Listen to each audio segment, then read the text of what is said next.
Hello दोस्तों, मेरे channel पे आप लोगों का स्वागत है। तो आज हम नए एक वीडियो को लेकर आए हैं और इस वीडियो में हम लोग कुछ पढ़ेंगे। आज हम लोग देखेंगे आज हिस्ट्री के बारे में पढ़ेंगे। शुरुआत करेंगे हिस्ट्री आखिर हम लोग को कैसे पढ़ना है और कहाँ से पढ़ना है। तो आइए टाइम को विलम्ब न करते हुए हम लोग देखते हैं कि हिस्ट्री आखिर है क्या। हिस्ट्री माने होता है इतिहास। हिस्ट्री माने क्या होता है? इतिहास। और इतिहास का अगर मायने निकाला जाए तो इति माने होता है ऐसा। इति माने ऐसा और हास मतलब घटित हो चुका हो। क्या? घटित हो चुका हो मतलब ऐसा घटना जो पहले घटित हो चुका हो। क्या? ऐसा घटना जो पहले घटित हो चुका हो, उसे हम लोग इतिहास कहते हैं। जैसे हम लोग परिभाषा अगर दे तो ऐसे भी दे सकते हैं कि बीते हुए समय और उस समय के लोगों के बारे में जानने और समझने की एक साधन है। इतिहास आखिर है क्या? तो बीते हुए समय और उस समय के लोगों के बारे में जानने और समझने की एक साधन है इतिहास है। इतिहास एक साधन है। जैसे किसी 1000 वर्ष पहले के बारे में हमें जानना हो, 1000 वर्ष पहले के बारे में जानना हो तो हम लोग इतिहास का अध्ययन करते हैं। यहाँ हम लोग सिंपल में ये भी बोलते हैं कि अतीत का अध्ययन इतिहास कहलाता है। अतीत का अध्ययन इतिहास कहलाता है। अब हम लोग देखते हैं इतिहास का जनक हेरोडोटस को बोलते हैं। इतिहास का जनक किसको? हेरोडोटस को बोलते हैं। इतिहास का जनक हेरोडोटस को बोलते हैं। किनको? हेरोडोटस को। इतिहासकारों ने तथ्यों के आधार पर, साक्ष्यों के आधार पर, स्रोतों के आधार पर इतिहासकारों ने इतिहास को 3 भागों में बांटा। स्रोत के आधार पर इतिहासकारों ने इतिहास को 3 भागों में बांटा। तो वो कौन कौन भाग थे? तो वो भाग थे प्रागैतिहासिक। वो भाग कौन कौन थे? प्रागैतिहासिक,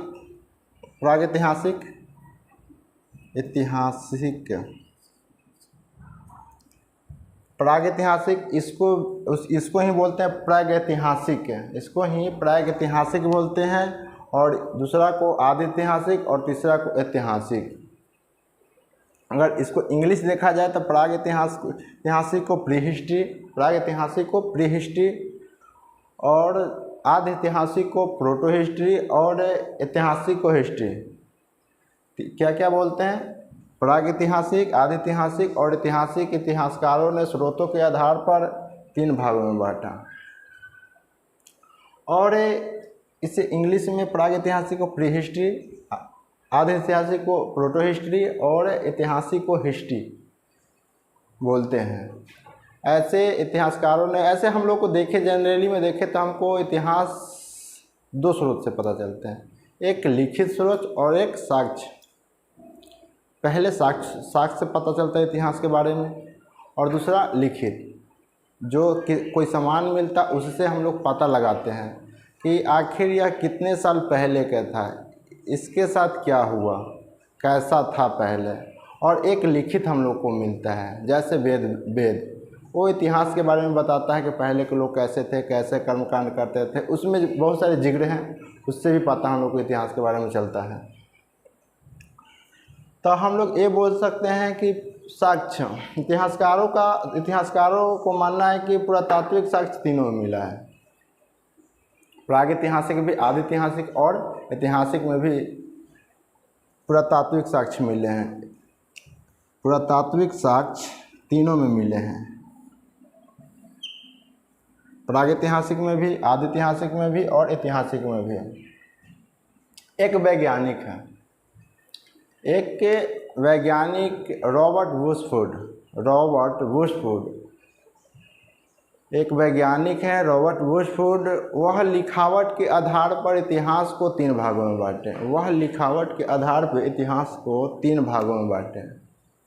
ये रॉबर्ट वुशफूड है, इन्होंने लिखावट के आधार पर इतिहास को 3 भागों में बांटा। ये भी वही बाटे प्रागैतिहासिक, आदि ऐतिहासिक और ऐतिहासिक। प्रागैतिहासिक, आदि ऐतिहासिक और ऐतिहासिक। आगे देखते हैं हम लोग, देखते हैं कि प्रागैतिहासिक में इनको लिखा हुआ साक्ष्य नहीं मिला। जब लिखा हुआ साक्ष्य नहीं मिला तो पढ़ना तो पॉसिबल है नहीं। जब है ही नहीं तो पढ़ेंगे हम लोग क्या। देखिए, कट का मतलब है नहीं मिला और नहीं पढ़ा जा सका। तो यहाँ मिला ही नहीं तो पढ़ा क्या जा सकता। तो मतलब लिखित साक्ष्य, प्रागैतिहासिक में लिखित साक्ष्य रॉबर्ट वुडफोर्ड के अनुसार नहीं मिला। और आदि ऐतिहासिक में लिखित साक्ष्य मिला है लेकिन पढ़ा नहीं जा सका अभी तक। आदि ऐतिहासिक काल में लिखित साक्ष्य मिले हैं लेकिन अभी तक पढ़े नहीं जा सके हैं। और ऐतिहासिक देखिए मिला है लेकिन पढ़ा नहीं जा सका है। और यहाँ देखते हैं लिखित साक्ष्य मिले हैं और पढ़े भी जा सके हैं। ऐतिहासिक में लिखित साक्ष्य मिले हैं और पढ़े भी जा सके। ऐतिहासिक में लिखित साक्ष्य मिले हैं और पढ़े भी जा सके हैं। देखिए, मिले हैं और पढ़े भी जा सके हैं। क्या प्रागैतिहासिक में लिखित साक्ष्य नहीं मिले, नहीं पढ़ा जा सका। आदि ऐतिहासिक में लिखित साक्ष्य मिले हैं और पढ़ा नहीं जा सका है अभी तक। और ऐतिहासिक में लिखित साक्ष्य मिले और पढ़े भी जा सके, जैसे वेद वगैरह, ये सब मिले हैं लेकिन पढ़े भी जा सके हैं। और एक और वैज्ञानिक है और उस वैज्ञानिक का नाम है क्रिश्चियन जैगुएसन थॉमसन। इन्होंने मिलने वाले सामान के आधार पर, मतलब मिलने वाले सामान के आधार पर इतिहास को ये भी 3 भागों में बांटा। प्रागैतिहासिक, आदि ऐतिहासिक और ऐतिहासिक। प्रागैतिहासिक, आदि ऐतिहासिक और ऐतिहासिक। इन्होंने भी 1820 ईस्वी में इतिहास को 3 भागों में बांटा। कौन कौन? प्रागैतिहासिक, आदि ऐतिहासिक और ऐतिहासिक। देखिए, प्रागैतिहासिक में पत्थर के समान मिले थे। प्रागैतिहासिक में पत्थर के समान मिले थे। अब पत्थर को बोलते हैं हम लोग पाषाण। पत्थर को क्या बोलते हैं हम लोग? पाषाण।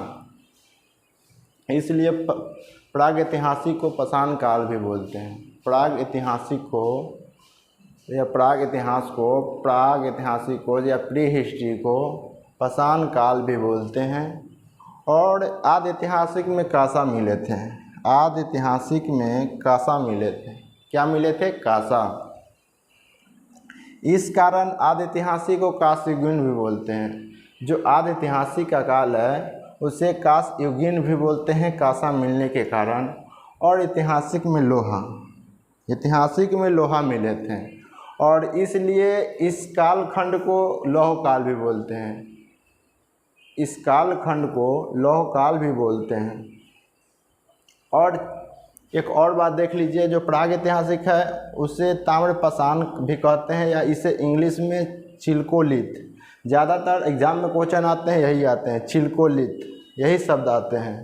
ताम्रपाषाण कम आते हैं और चिल्कोलिथ ज़्यादा आता है, यह इंग्लिश शब्द है। क्या प्रागैतिहासिक को हम लोग ताम्रपाषाण काल भी बोलते हैं, चिल्कोलिथ भी बोलते हैं, या पाषाण काल भी बोलते हैं। क्यों पाषाण काल क्यों बोलते हैं? क्योंकि उसमें पत्थर के औजार मिले थे।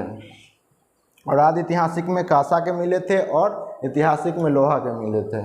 देखिए, मुख्यतः आदि ऐतिहासिक में हम लोग को पढ़ना है।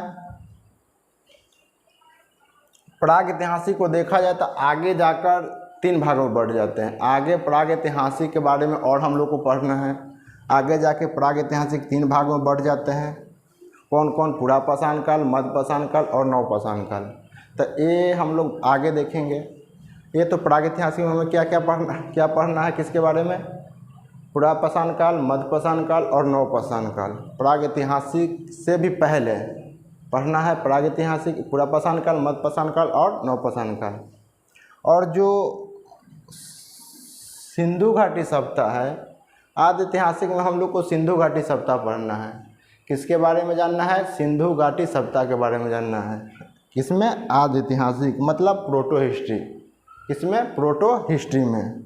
और एक्चुअली हम लोग जो बोलते हैं कि भारत का प्राचीन इतिहास, भारत का मध्यकालीन इतिहास और भारत का आधुनिक इतिहास, जो हम लोग पढ़ते हैं वो पढ़ना है ऐतिहासिक में। कहाँ? ऐतिहासिक में। कौन कौन?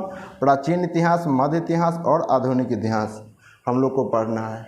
और ये क्वेश्चन हमेशा पूछे जाते हैं, ये जो क्वेश्चन है हमेशा पूछे जाते हैं। ये टर्म त्रियुगीन विभाजन, क्या? त्रियुगीन विभाजन। तो इतिहास के कालखंड को त्रियुगीन विभाजन मिलने वाले सामान के आधार पर 1820 ईस्वी में क्रिश्चियन जगुएसन थॉमसन ने किया। यहाँ भी आपको पहले बता चुके हैं कि इतिहास के कालखंड को त्रियुगीन विभाजन मिलने वाले सामान के आधार पर, क्या? मिलने वाले सामान के आधार पर 1820 ईस्वी में क्रिश्चियन जगुएसन थॉमसन ने किया था त्रियुगीन विभाजन। और कुछ इम्पोर्टेंट पॉइंट हैं, उसको भी देख लेते हैं हम लोग। इस पॉइंट को भी देख लेते हैं हम लोग। देखिए इस पॉइंट को, रॉबर्ट वुडफोर्ड यह एक वैज्ञानिक है। यह कैसा वैज्ञानिक है? तब विश्व के पुरातत्वविद या पुरातात्विक प्लस भूगर्भ वैज्ञानिक है। विश्व के प्रथम में भूगर्भ या भूगर्भ और पुरातात्विक वैज्ञानिक हैं। कौन? रॉबर्ट वुडफोर्ड विश्व के प्रथम पुरातात्विक और भूगर्भ वैज्ञानिक हैं। तो हम लोग विश्व के देख लिए, अब भारत को भी हम लोग देख लेते हैं। तो भारत में पुरातात्विक विभाग का जनक किसे माना जाता है? कनिंघम को। किसको? कनिंघम को। विश्व का वुडफोर्ड को और भारतीय पुरातात्विक विभाग का जनक कनिंघम को कहा जाता है। किनको? कनिंघम को। भारतीय पुरातात्विक विभाग का जनक कनिंघम को बोला जाता है। देखिए एक जगह का नाम है कोपेनहेगन। एक जगह का नाम है क्या? कोपेनहेगन। यह भारत से बाहर है। यह किस लिए फेमस है जगह? तो हम लोग जानते हैं कि यह फेमस विश्व संग्रहालय के लिए प्रसिद्ध है। जो विश्व में जो साक्ष्य मिलते हैं, पुराने साक्ष्य मिलते हैं, वह साक्ष्य को उठाकर यह संग्रहालय में रखा जाता है। और यह संग्रहालय मतलब कोपेनहेगन, यह डेनमार्क में पड़ती है। यूरोप का एक कंट्री है डेनमार्क। यह डेनमार्क में पड़ती है। क्या? यह एक यूरोप का देश है। यूरोप का एक देश है, वहाँ पड़ती है कोपेनहेगन। और कोपेनहेगन में ही विश्व संग्रहालय है, जिसमें पूरे विश्व में जहाँ भी साक्ष्य मिलते हैं, पहले का इतिहास का जो साक्ष्य मिलते हैं, वहाँ से उठाकर ले जाकर वहाँ रखा जाता है। कुछ मतलब बहुत सारे साक्ष्य मिले और उसमें से कुछ साक्ष्य उठाकर ले जाकर विश्व संग्रहालय में रखा जाता है। और कुछ अपने जगह जहाँ मिलता है वहाँ संग्रहालय कोई अगर है तो वहाँ रख दिया जाता है लोगों को देखने के लिए। तो ये तो विश्व की बात हो गई, यह विश्व संग्रहालय, ये तो विश्व की बात हो गई। ये अब भारत में भी अगर एग्ज़ाम देते हैं भारत में, तो भारत के भी बारे में पूछेगा। तो भारत में जो पुरातात्विक साक्ष्यों के रखने के लिए संग्रहालय है, उस संग्रहालय का नाम है मानव संग्रहालय। लेकिन पहले था मानव संग्रहालय, लेकिन अब उसका नाम बदलकर इंदिरा गांधी मानव संग्रहालय कर दिया गया। उसका नाम, मानव संग्रहालय का नाम बदलकर इंदिरा गांधी मानव संग्रहालय कर दिया गया। यह भोपाल में स्थित है। यह संग्रहालय जो भारतीय पुरातात्विक साक्ष्य को रखा जाता है जहाँ, वह भोपाल में मानव संग्रहालय पहले नाम था, लेकिन अब नाम बदलकर इंदिरा गांधी मानव संग्रहालय कर दिया गया। और यह संस्कृति मंत्रालय के अधीन आता है। यह किसके अधीन आता है? संस्कृति मंत्रालय के अधीन। किसके अधीन? संस्कृति मंत्रालय के अधीन। तो हम लोग देख लिए यहाँ तक। एक बार फिर से हम लोग रिकॉल कर लेते हैं क्या क्या हम लोग देखें, क्या क्या पढ़ें। तो देख लीजिए देखिए इतिहास, इतिहास एक चलिए फास्ट हम लोग देखते हैं कैसे। इतिहास, इतिहास को अगर हम लोग दो भागों में बांटे तो इसका अर्थ होता है ऐसा घटित हो चुका, मतलब इति माने ऐसा, हास माने घटित हो चुका, मतलब ऐसा घटना जो पहले घटित हो चुका हो। और हम लोग आसान भाषा में बोले तो ये भी बोल सकते हैं अतीत का अध्ययन इतिहास कहलाता है। इतिहास का जनक हेरोडोटस को बोलते हैं, इतिहास का जनक हेरोडोटस को बोलते हैं। स्रोत के आधार पर इतिहासकारों ने इतिहास को 3 भागों में बांटा। स्रोत के आधार पर यहाँ बोले तो स्रोत के आधार पर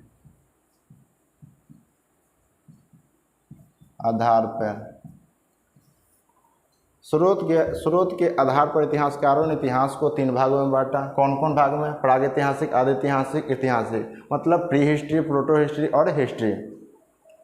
इनका करके हम लोग देखते हैं।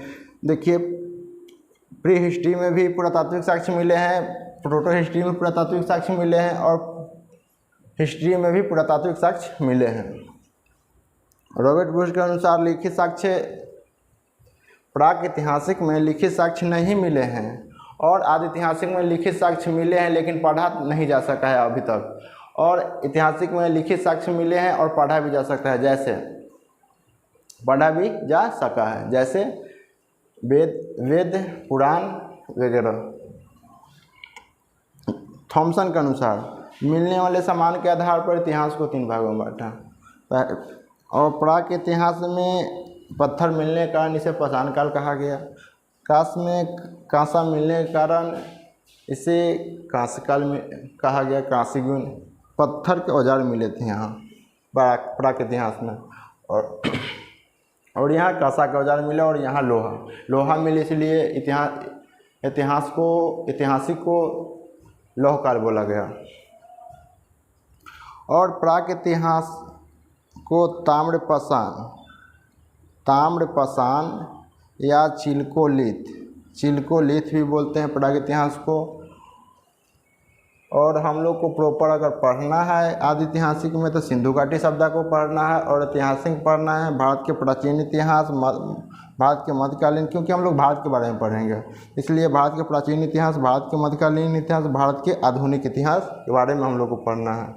यहाँ देखते इतिहास के कालखंड के त्रियुगीन विभाजन मिलने वाले सामान के आधार पर 1820 ईस्वी में क्वेश्चन थॉमसन ने किया था। और प्राग इतिहासिक को 3 भागों में बांटा। जैसे हम लोग को यहाँ पढ़ना है सिंधु घाटी, तो प्राग इतिहास में भी हम लोग पहले का प्राग इतिहासिक से पहले के बारे में पढ़ना है, तो पूरा पाषाण काल, मध्य पाषाण काल, नव पाषाण काल के बारे में हम लोग को पढ़ना है। और एक वैज्ञानिक थे रॉबर्ट बुश, जो विश्व के प्रथम पुरातात्विक तथा भूगर्भ वैज्ञानिक थे, और कनिंघम जो भारतीय पुरातात्विक विभाग का जनक थे। कोपेनहेगन एक जगह का नाम है जो विश्व संग्रहालय है। जहाँ विश्व संग्रहालय है यह डेनमार्क में पड़ती है, एक यूरोपियन देश है, यह एक यूरोपियन देश है। भोपाल ये तो विश्व में हुआ। और इंडिया में पुरातात्विक साक्ष्यों को रखने के लिए संग्रहालय, उस संग्रहालय का नाम अभी के डेट में उस संग्रहालय का नाम इंदिरा गांधी मानव संग्रहालय है, और पहले इसका नाम मानव संग्रहालय सिर्फ था। यह कहाँ पड़ते है? भोपाल में। और यह पुरातात्विक विभाग यह संस्कृति मंत्रालय के अधीन आता है। या किसके अधीन? संस्कृति मंत्रालय के अधीन। अगर वीडियो अच्छा लगे तो लाइक कीजिए, सब्सक्राइब कीजिए और दोस्तों के पास शेयर कीजिए और सपोर्ट कीजिए।